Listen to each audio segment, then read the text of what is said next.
que son, yo puse acá miopatía inflamatoria, pero en realidad el tema es dermatopolimiositis, que es la enfermedad que tenemos que tratar acá. Pero yo no quiero dejar porque las enfermedades miopáticas son 500. Así que imagínense lo que tendré que estudiar. Quiero dar un paisaje general rápido para que por lo menos piensen que no solo todo es esto, sino que tienen que ver otras cosas. Así que vamos a tener miopatías inflamatorias y las repartimos así. Las idiopáticas, que son la polimiositis, dermatomiositis, aquí todas las asociadas acá, que son las que nosotros tenemos que ver, que van las asociadas a la neoplasia, a la enfermedad del tejido conectivo, a la vasculitis, especialmente en la forma juvenil, la miositis por cuerpo de inclusión, que esto se ve y se ve en gente mayor, de células gigantes, nodular, osificante, orbitaria, la peimiositis eosinofílica residuante. Pero no es esto, uno puede tener una infecciosa, que puede tener una viral, una bacteriana por hongos, por protozoos, el toxoplasma gondii, ustedes lo saben, puede generar una cosa así, parasitarias, como por ejemplo la trichinella, ¿no?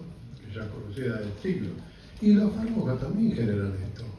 El corticoide genera una miopatía también corticoidea, el alcohol. Hay gente que toma mucho alcohol, provoca esto. Los hipolipemiantes. ¿Cuántos de ustedes le controlan al CPK a los pacientes cuando le dan los hipolipemiantes? ¿Se dan cuenta? Yo no digo que se lo hagan todos los días, pero por lo menos 2 veces al año háganselo para ver cómo está la CPK. Porque ustedes van a ver pequeñas variaciones antes que se produzca una lesión. También que en general uno la puede revertir, ¿no? Después, algunos antibióticos, antimicóticos también pueden dar esto. Y hay un montón de drogas que también pueden generar. Fíjense en las virales simplemente, todos los virus que están implicados. Yo no voy a poner esta, pero uno de los más comunes es el HIV, como está ahí, la hepatitis B y el virus de Epstein-Barr. Que esto es muy importante porque, igual que el citomegalovirus, porque están presentes siempre en casi todas las enfermedades autoinmunes. Entonces, si uno tiene un paciente, por ejemplo, con artritis reumatoidea, va a pedirle esto y seguramente tiene presente un Epstein-Barr, IgM o IgG. ¿Qué significa IgM? Es agudo, o sea, sería recién, y si tiene IgG, la tuvo en el momento que se dio un beso con una chica. Así que es así la cuestión, porque se toma en ese momento. ¿Te acuerdas de la enfermedad del beso, no? Bueno, esto es así. Las bacterianas, que son las llamadas piromiositis, fíjense en el Staphylococcus, la más común es la Borrelia burgdorferi, que en los últimos tiempos yo tuve varios en el hospital. Es increíble y da anticuerpos que son específicos para la Borrelia burgdorferi, así que una vez que uno puede pensar en esto, la puede encontrar fácilmente. Y no dura más de un año, pero hay que, una paciente que tiene un año, un problema de este tipo, hay que hacerle creer que se va a curar. Bueno, yo digo siempre esto, que son los primeros criterios de Bohan y Peter, que siguen siendo extraordinarios. Fíjense que de 1975, porque son los más claros y son los que quedan y realmente es así. ¿Cuál es la característica tanto de la polimiositis? En realidad la polimiositis puede ser simple o puede ser con afectación de piel, y a eso se llama dermatomiositis. Hay debilidad muscular proximal, no acá. Yo puedo agarrar todo, pero acá tengo debilidad. La cintura pélvica, la escapular o los flexores del cuello. Hay elevación de enzimas. En la CPK, mucho más sensible a la aldolasa, puede haber las transaminasas también elevadas. La electromiografía va a mostrar un patrón particular de la polidermatomiositis. La biopsia muscular, que es muy importante y que debe tomarse con características que ya les voy a explicar.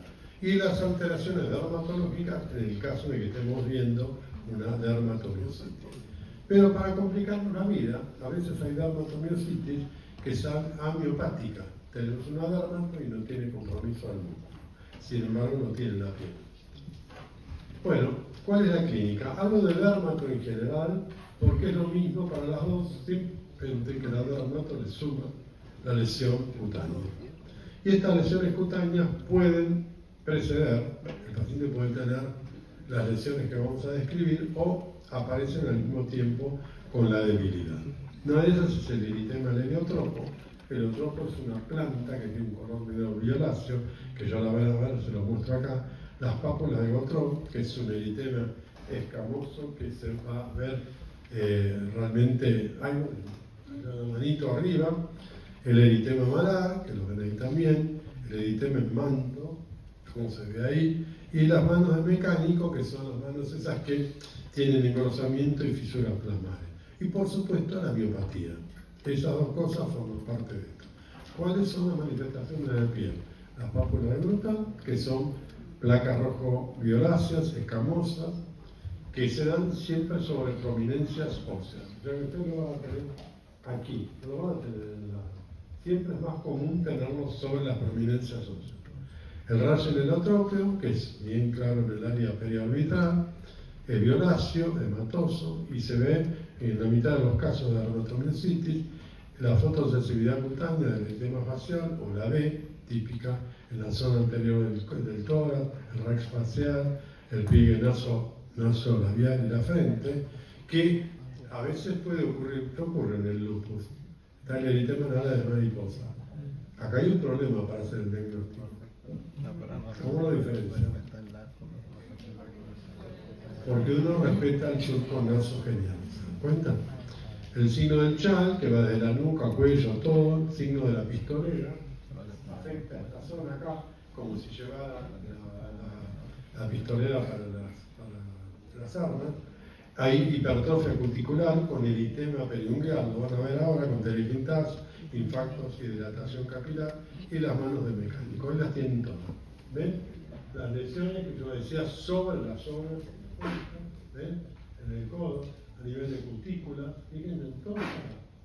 Pueden estar afectados ahí a nivel de la oreja también, vienen los manos mecánicos, y el rayo en heliotropo que tienen en los ojos. También, ahí lo ven también, ven el chal, y fíjense en la cara lo tremendo de esto. Pero acá está muy importante ver esta diferencia, porque uno es la dermatomiositis y otra es la polimiositis. ¿La ven iguales? Los infiltrados son distintos.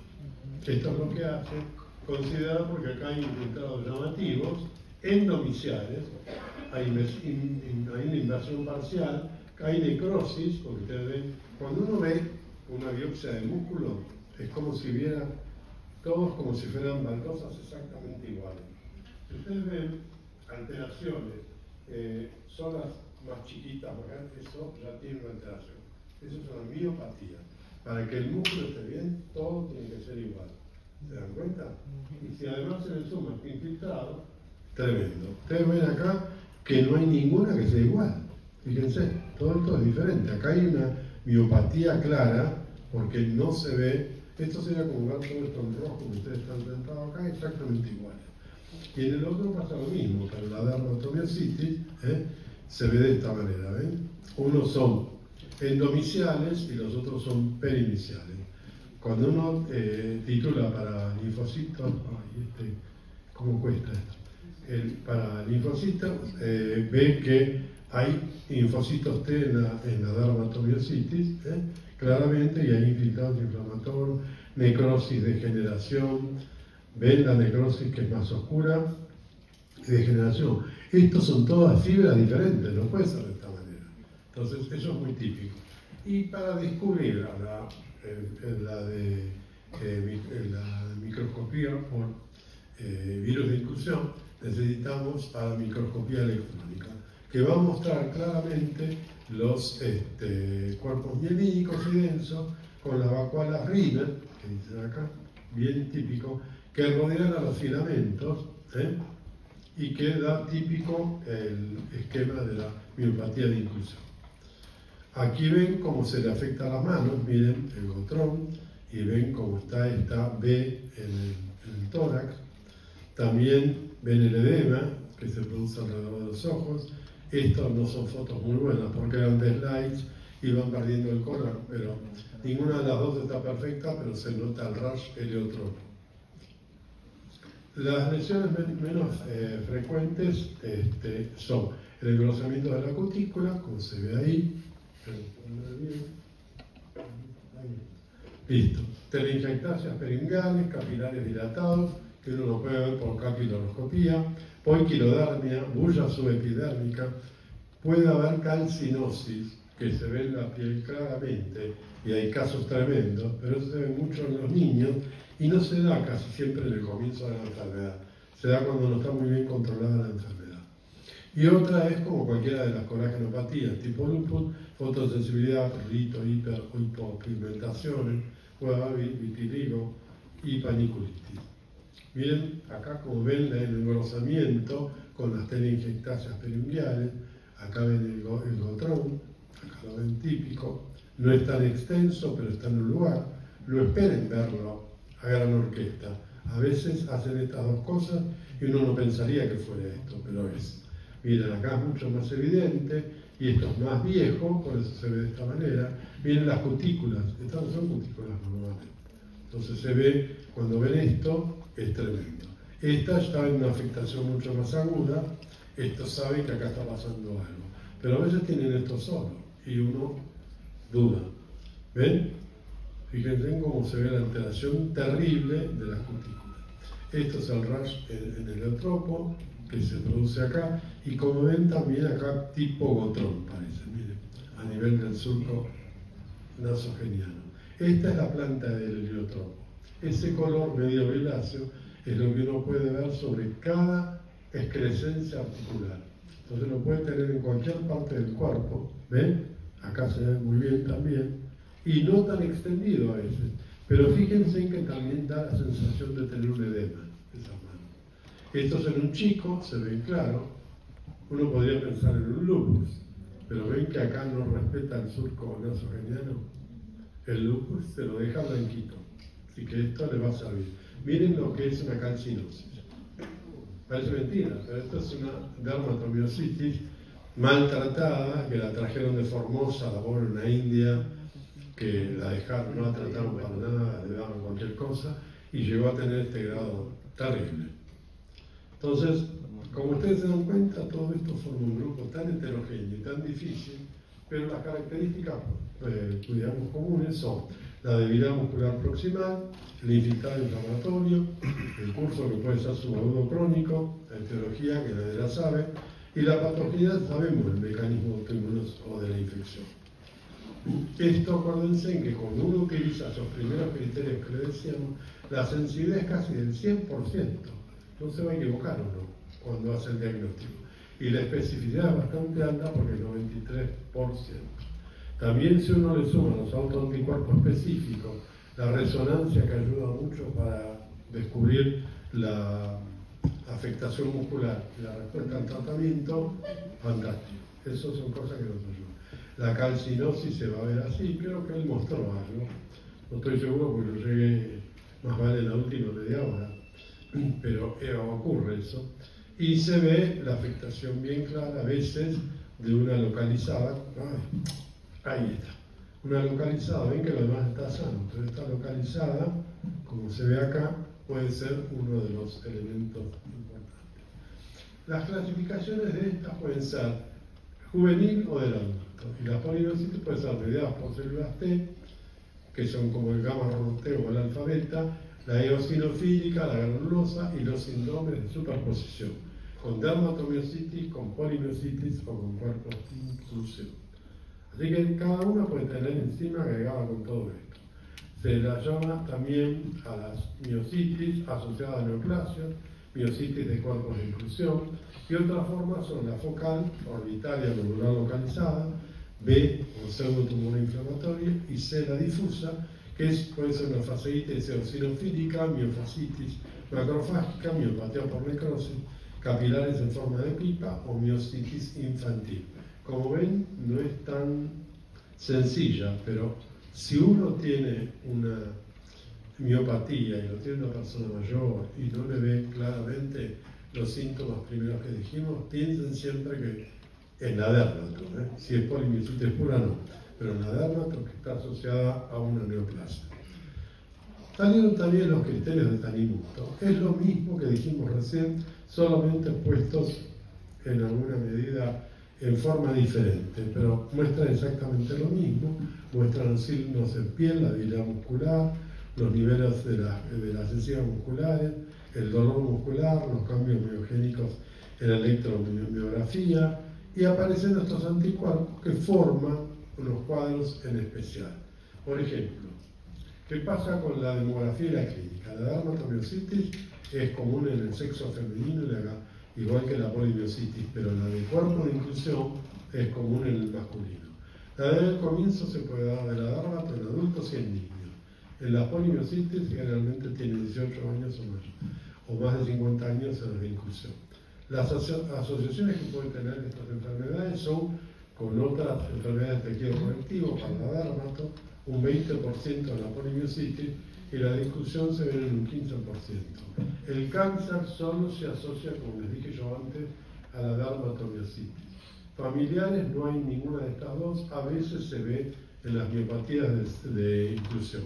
La respuesta al tratamiento es muy buena en estas dos, no se consiguió todavía tener un tratamiento efectivo para la inclusión. Y puede aparecer el anticuerpo anti-Ho, que produce un síndrome anti-Ho, que se ve en la dermatomiositis, también se ve en la polimiositis, rara vez en la de inclusión.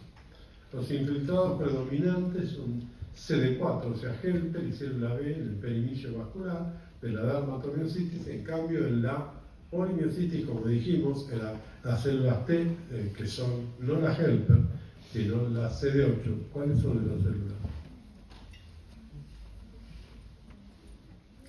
La Helper dijimos que son las CD4.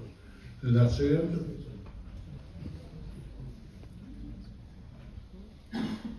son las que frenan, pero es al revés de la otra. Así que tienen que tener cuidado con eso. Fíjense que la única que tiene actividad como una arteria reumatoidea con CD4 es la dermatomiositis. Las otras tienen CD8 igual que la de inclusión. Este va a afectar el endomicio igual que la otra, sin embargo acá va a ser el perimicio y perivascular. Necrosis de la fibra va a haber escasa y es perifascicular, muy marcada en la polimiositis y moderada en la de inclusión. La vasculopatía, en cambio, es muy importante en la dermatomiositis y no va a estar presente en estas dos. Por eso acá había perivascular. Y neuropatía no va a estar presente en ninguna de estas dos, pero sí la de virus de inclusión. Las citoquinas que están estudiadas, fueron todas las que conocemos, no se vio diferencia en los subtipos. El TGF-beta tampoco se lo vio que tenga alguna cosa en particular. Pero va a haber anticuerpos específicos en las miopatías inflamatorias, en el 50%, en la mitad de los casos. Tiene alto valor predictivo y generan a veces la aparición de síndromes o subgrupos. La mayoría son contra antígenos plasmáticos. No se sabe por qué se produce, cuál es el papel patogénico, pero pueden anteceder a los síntomas. Estos, ustedes ven que el LES puede tener todos estos reconocidos acá, pero lo que nos interesa a nosotros es la polidermatomiositis, que puede tener presente, fíjense, el anti-RO, el anti-RNP, el anti-SM, el nativo, pero en muy baja proporción. Miren. El anticentroma y lo demás puede estar presente, pero lo que no son importantes para nosotros es el anti-Ho, que genera un síndrome anti-Ho que ya lo vamos a ver. Y los síndromes antifosfolípidos van a estar presentes quizás en la menor parte de todas las autoinmunes, porque los otros van a tener mucho más, especialmente el lupus. Acá hay un 10 con 20%. Como ven acá, de acuerdo a cómo se produzca miopatía, inflamación, atrofia muscular, perifascicular, regeneración y necrosis, van a estar presentes esos anticuerpos que están ahí. Y cuando se fijan acá en atrofia y necrosis, el antisignal recognition particle, que es este, si está presente ese artículo, esa es muy grave, la miositis. El anti-Ho está bastante importante en los casos de inflamación, que en la atrofia también, y los otros en menor cantidad. Va a haber anticuerpos que son específicos, como los tRNA sintetasa, el anti-Mi2 y el anti-signal recognition particle, el SRNP, y las miositis asociados, que son el ROI, el CCA, el anti-PME, esclero, y el anti-Q. Todos estos van a tener una característica especial. Se pueden medir por muchas técnicas, el anti-Hoc, por todo esto que está acá, y los demás casi todos van por inmunoprecipitación. El RO, el BNP, el PM también se pueden medir por inmunoglobulin, igual que el anti-Q. Pero lo importante es este, ya lo vamos a ver. Puede hacerse histopatología del músculo, y acá es algo importante. Cuando uno toma la biopsia del músculo, tiene que tratar de descubrir el músculo afectado. Si le hicieron un electromiograma, no se puede utilizar ese músculo, porque solamente la aguja que puso ahí puede generar alteraciones del músculo. Hay que hacer el contralateral. Tiene que utilizar algo que no fue dañado y utilizar el músculo que representa o que tiene la afectación. Cuando lo toman, lo ponen sobre puede ser una de estas de helado con pajalenguas de madera. Toman el músculo y lo tienen que tomar y estirarlo, tomándolo como si lo estuvieran atando, porque tiene que estar estirado. Si el músculo se contrae, que la tendencia no nos sirve para estudiar después en la biopsia. Sí, tiene que estar muy bien tomado y tiene que hablar con el traumatólogo para que lo hagan así, y así se debe mandar. Por supuesto que se utilizan todas estas histoquímicas, y los cambios miopáticos que van a mostrar es inflamación, atrofia, regeneración, necrosis y los cambios vasculares. Así que tiene que tratar de hacerse siempre antes del tratamiento, porque si yo le estoy dando tratamiento, me voy a modificar el músculo y no voy a saber que estoy bien. Entonces fíjense que en la polimiositis puede dar el anti-Hoc algo bastante característico. No nos interesa porque pueden estar presentes en una cantidad. Miren el anti-Hoc que genera este tipo de imagen, ¿ven? Pero ustedes, ¿qué les había dicho yo? ¿Ven la diferencia? Ninguna de estas cosas está hecha igual, regular, como si fuera baldosa. Todo está alterado. Entonces esto genera inflamación peremicial más que endomicial, están afuera, fíjense, necrosis aislada de la fibra, poca invasión fibral por células inflamatorias.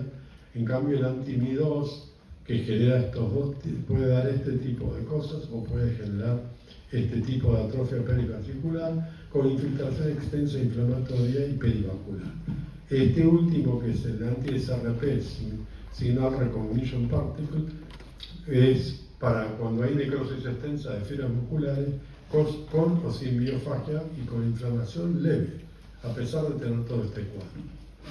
Hay otros tipos para estudiarlo, que ustedes no necesitan saberlo, porque envían y ponen el diagnóstico y se van a encargar de esto. Entonces, estos hallazgos sostienen la presencia de anormalidades microcirculatorias en los pacientes que tienen estas miopatías, y hay un montón de espectro inmunológico periférico que están involucrados también. Y cuando uno mira en la perfusión en los tres tipos de miopatías inflamatorias, ven que son diferentes entre sí si la comparamos especialmente con individuos normales.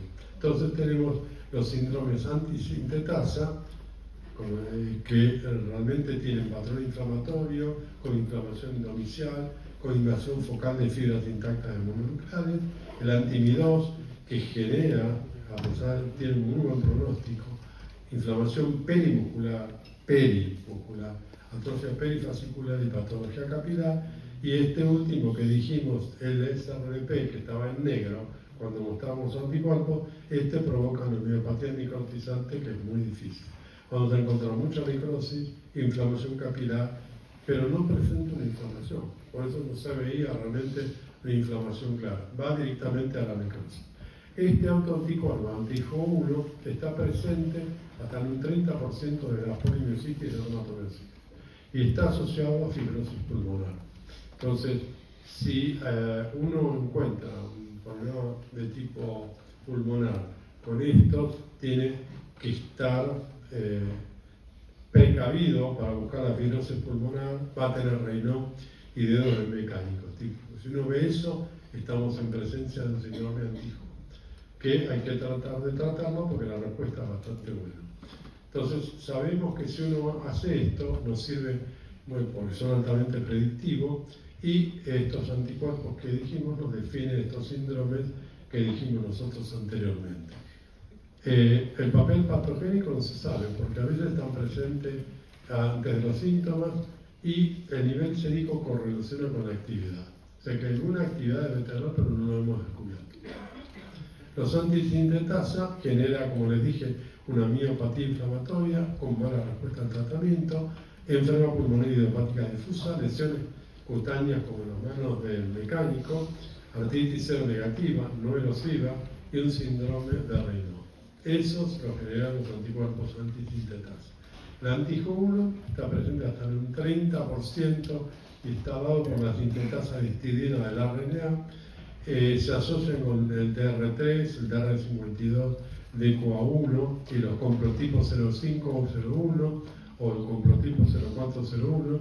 Se ven polimiositis del adulto y juvenil, en la dermatomiositis juvenil, y da una enfermedad pulmonar intersticial aislada con linfocitos de tipo supresores, no helper, en el lavado broncoalveolar.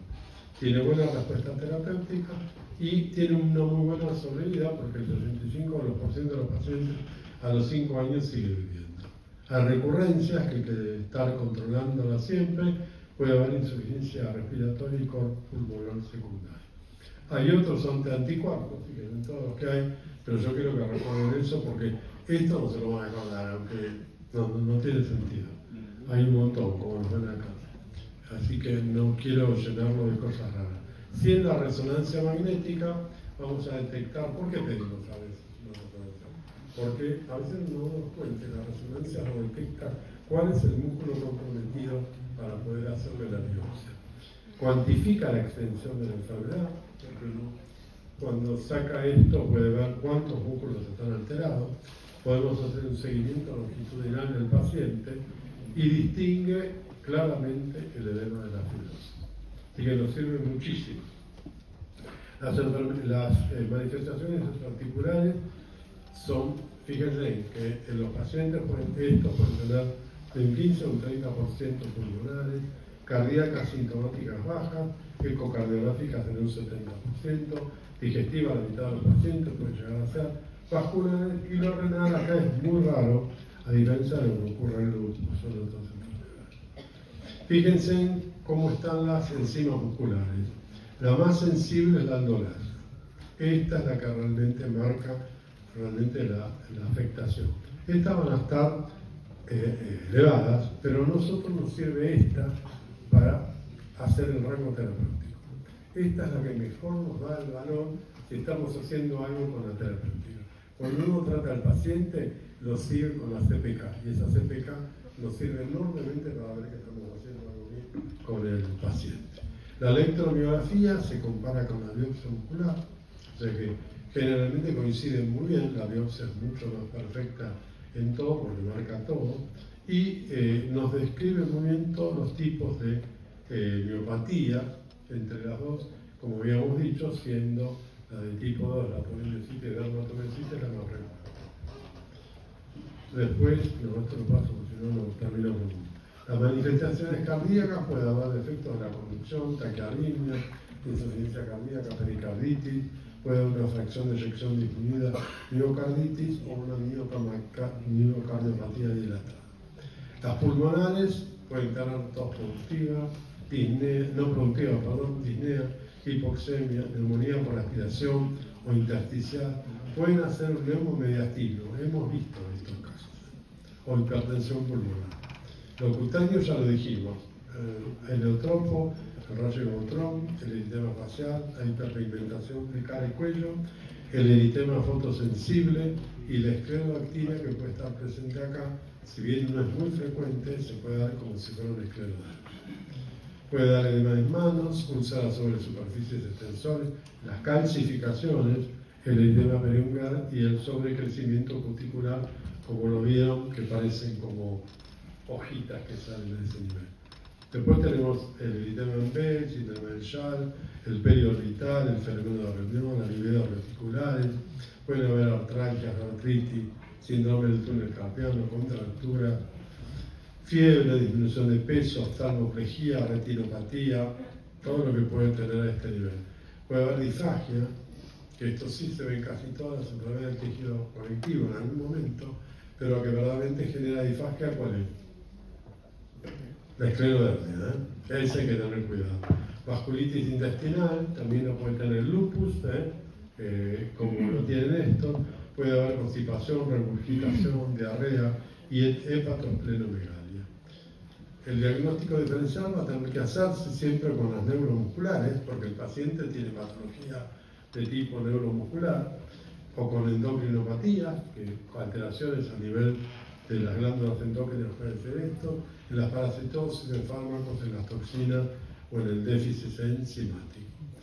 Así que hay que tratar de, en el electromiograma, correlacionarlo bien con la tríada característica, que son las unidades motores cortas, pequeñas, polifásicos, fibrilaciones, onda positiva, irritabilidad cuando uno deja en reposo, descargas de alta frecuencia, eso es típico en la electromiografía. Puede haber un músculo que esté poco comprometido, en casos crónicos, puede ser muy comprometido en los agudos, pero siempre hay que hacer, como les dije, no el músculo que se hizo en electromiografía, tiene que ser el contralateral. Vuelvo a mostrarle estos para que vean, recordarle, y aparece esta que es la de cuerpo de expulsión. ¿Cuáles son los criterios de diagnóstico? Los histológicos no los mostramos, hay que hacerla por histología o microscopio electrónico. Van a aparecer las vacuolas Rimet o ribeteadas, que se pueden ver en el microscopio óptico también, pero los filamentos microtubulares, las inclusiones se ven en el electrónico, que eso es típico para darle el diagnóstico.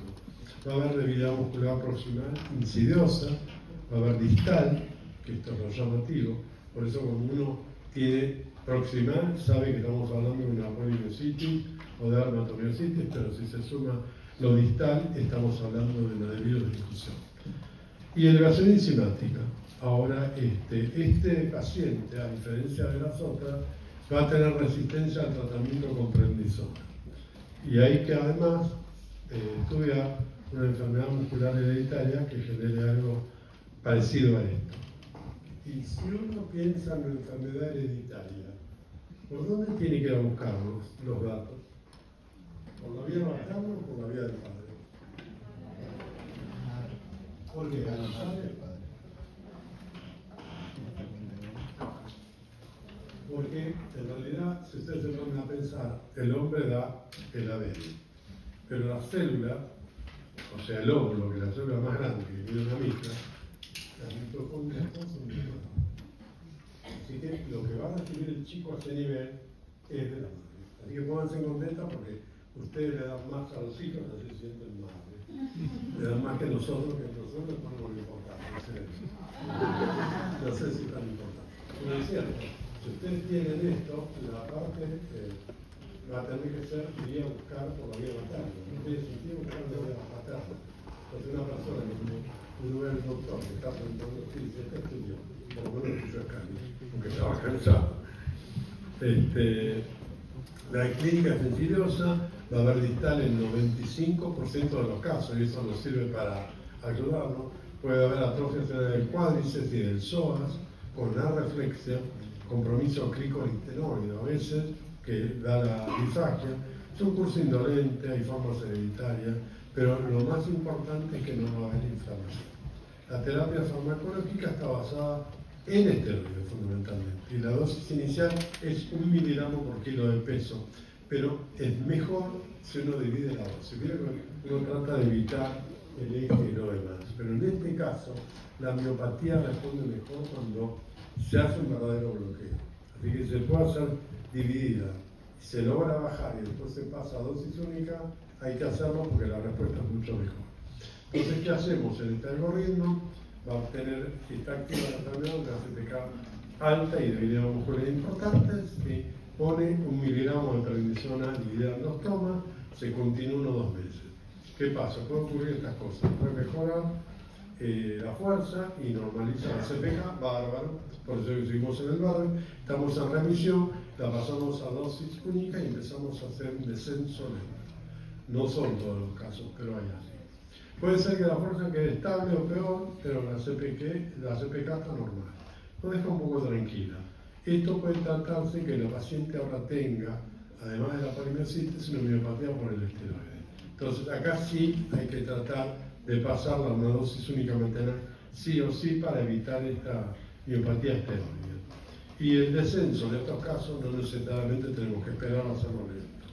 ¿Qué puede ocurrir en el peor de los casos? Puede ser que la fuerza esté estable, pero la CPK esté elevada. Y esto significa que está con una respuesta inadecuada. Entonces tenemos que duplicar el esteroide o agregarle un inmunosupresor. ¿Qué pasa en la primera? Si la CPK sigue normal, en remisión continua, bajamos los esteroides, etc. Y discontinuamos al año.